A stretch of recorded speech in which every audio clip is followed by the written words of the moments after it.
ये आकाशवाणी रायपुर है।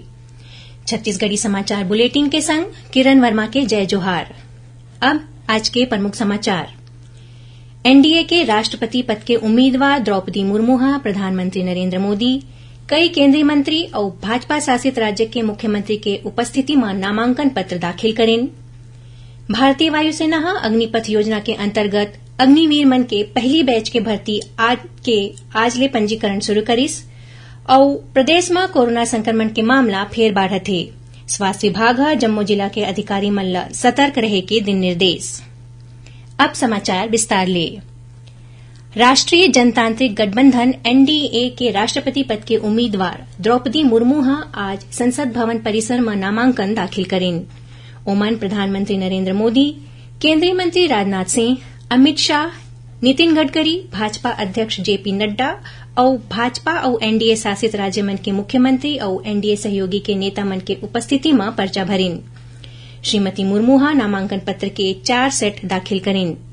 नामांकन पत्र के पहली सेट में प्रस्तावक के रूप में हस्ताक्षर करैया वाला मन में प्रधानमंत्री नरेंद्र मोदी और गृहमंत्री अमित शाह शामिल हवे। फिर दूसरा सेट में हस्ताक्षर करैया वाला मन में केंद्रीय मंत्री राजनाथ सिंह और भाजपा अध्यक्ष जेपी नड्डा शामिल हवे। उन्हें छत्तीसगढ़ ले प्रस्तावक मन में केंद्रीय राज्य मंत्री रेणुका सिंह, सांसद रामविचार नेताम, संतोष पांडे और मोहन मंडावी और विधायक पुन्नूलाल मोहल्ले, ननकीराम कंवर और डमरूधर पुजारी शामिल हवे। नामांकन दाखिल करे के आखिरी तारीख 29 जून है। मतदान 18 जुलाई के होही और वोट मन के गिनती 21 जुलाई के करे जाही। भारतीय वायुसेना में नवा अग्निपथ योजना के अंतर्गत अग्निवीर मन के पहली दल के भर्ती बर पंजीकरण की प्रक्रिया आज ले शुरू हो गई है। इच्छुक उम्मीदवार आधिकारिक वेबसाइट अग्निपथ वायु.cdac.in में भर्ती प्रक्रिया बर ऑनलाइन आवेदन कर सकत हैं। ऑनलाइन परीक्षा 24 जुलाई ले 31 जुलाई के बीच देश भर के 250 केंद्र मन में आयोजित करे जाही। भर्ती प्रक्रिया इस साल के आखिरी तक पूरा हो जाही। थल सेना और नौसेना 1 जुलाई ले पंजीकरण प्रक्रिया शुरू करही। मुख्यमंत्री भूपेश बघेल आज नवा रायपुर में छत्तीसगढ़ राज्य वन निगम के अधिकारी कर्मचारी मन बर करीबन 6 करोड़ रुपया की लागत ले बने 5 मंजिला भवन के वर्चुअल लोकार्पण करें।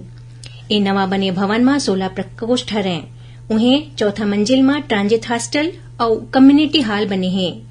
ए मौका में मुख्यमंत्री कहिन कि ए भवन के बनेले विभागीय अधिकारी कर्मचारी मन ला बेहतर आवासीय सुविधा उपलब्ध होही। कार्यक्रम के अध्यक्षता वन मंत्री मोहम्मद अकबर करीन। मुख्यमंत्री भूपेश बघेल इंदिरा संगीत और कला विश्वविद्यालय खैरागढ़ के अंतर्गत रायगढ़ में घलो संगीत और नृत्य महाविद्यालय खोले के प्रस्ताव तैयार करे के निर्देश दिन है। ये बात श्री बघेल आज रायपुर में राखे गए छत्तीसगढ़ संस्कृति परिषद के बैठका के अध्यक्षता करत किहिन। बैठका में परिषद के अवैया कार्य योजना ऊपर विचार विमर्श करेगिस। उन्हें साहित्य अकादमी, कला अकादमी, आदिवासी और लोक कला अकादमी, छत्तीसगढ़ फिल्म विकास निगम, छत्तीसगढ़ राजभाषा आयोग और छत्तीसगढ़ सिंधी अकादमी के आने कार्यक्रम पर करीबन 5 करोड़ रुपया की राशि स्वीकृत करेगी।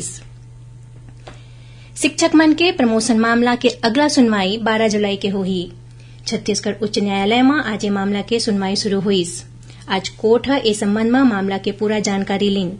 ओखर बाद अगला सुनवाई पर 12 जुलाई के तारीख तय करीन। तब तक स्टे लगे रही और शिक्षक मन के प्रमोशन की प्रक्रिया बाधित रही। मुंगेली में जिला प्रशासन के मार्गदर्शन में युवा मन ला प्रतियोगी परीक्षा और सैन्य बल भर्ती परीक्षा की तैयारी पर 600 युवा मन ला प्रशिक्षण दे जाते। जिला प्रशासन और बीआर साव धर्मादा ट्रस्ट डहारले ए युवा मन ला निःशुल्क टी-शर्ट बांटेगिस। संग्रह प्रशिक्षक मन ला टी-शर्ट, लोवर और ट्रैक सूट देगिस। ट्रस्ट डहाले प्रशिक्षण प्राप्त करत युवा मन ला जरूरी सामान खरीदे बर करीबन 3 लाख रुपया के चेक प्रदान करेगिस। छत्तीसगढ़ी समाचार बुलेटिन आप मन आकाशवाणी रायपुर ले सुनत हौ। छत्तीसगढ़ के खबर ले है आपके वास्ता और खबर के विश्वसनीयता ले है हमर वास्ता।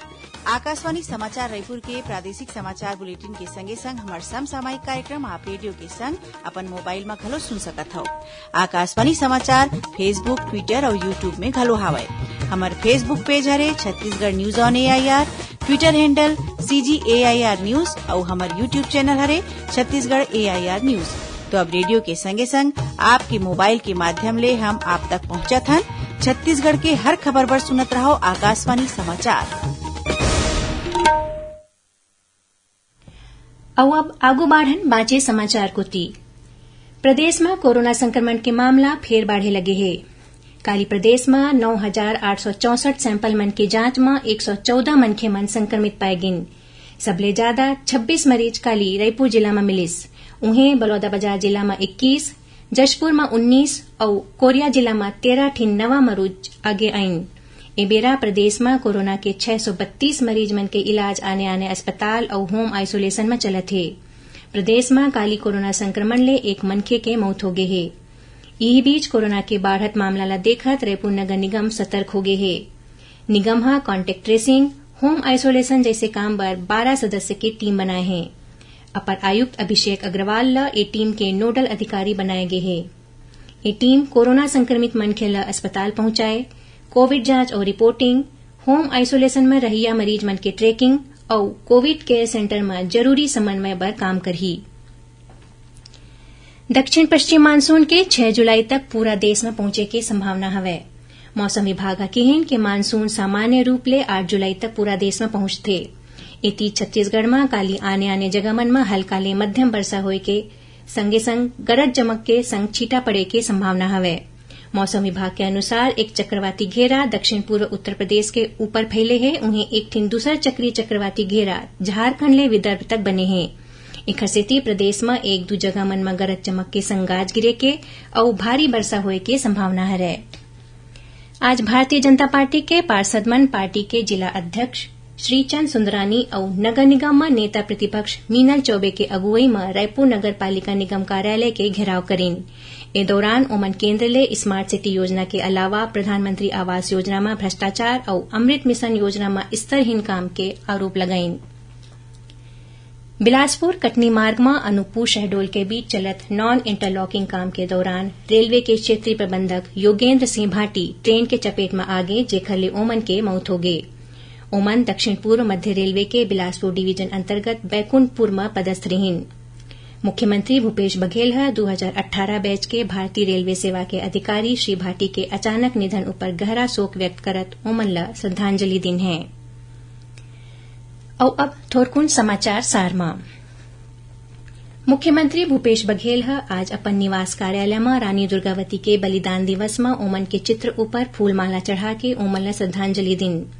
श्री बघेल कहिन कि वीरांगना रानी दुर्गावती के साहस और बलिदान हमेशा देशवासी मन ला प्रेरित करत रही। राजनांदगांव जिला के डोंगरगढ़ थाना में पदस्थ सहायक उप निरीक्षक तुलाराम बांकल राष्ट्रपति रामनाथ कोविंद ओमन के अच्छा काम पर प्रशस्ति पत्र दे के सम्मानित करेन। छत्तीसगढ़ में आयुष डहार ले हरेक गुरुवार के लगाए जाने वाला सियान जतन क्लिनिक विशेष ओपीडी में काली प्रदेश भर में 9,000 ले ज्यादा सियान मन के निःशुल्क इलाज करेगिस। जनसंघ के संस्थापक डॉक्टर श्यामा प्रसाद मुखर्जी के पुण्यतिथि में भारतीय जनता पार्टी के अल्पसंख्यक मोर्चा काली राजनांदगांव में समता वृद्ध आश्रम जाके सियान मन ला फल बांटेन। डॉक्टर खूबचंद बघेल कृषक रत्न पुरस्कार बछर 2022 बर किसान मन ले 31 जुलाई तक आवेदन मंगाए गए हैं। और कोंडागांव जिला के फरसगांव थाना पुलिस अंतर्राज्यीय गांजा तस्कर ला गिरफ्तार करके उखरकरा ले लगभग 5 लाख रुपया की गांजा बरामद करे है। आखिर में प्रमुख समाचार एक घाव फेर। एनडीए के राष्ट्रपति पद के उम्मीदवार द्रौपदी मुर्मू प्रधानमंत्री नरेंद्र मोदी, कई केंद्रीय मंत्री और भाजपा शासित राज्य के मुख्यमंत्री के उपस्थिति में नामांकन पत्र दाखिल करें। भारतीय वायुसेना अग्निपथ योजना के अंतर्गत अग्निवीर मन के पहली बैच के भर्ती पर आज ले पंजीकरण शुरू करिस। और प्रदेश में कोरोना संक्रमण के मामला फेर बढ़त है। स्वास्थ्य विभाग जम्मू जिला के अधिकारी मन ला सतर्क रहे के दिन निर्देश। एकरे संग छत्तीसगढ़ी समाचार बुलेटिन इहें सिरावत है। जय जोहार।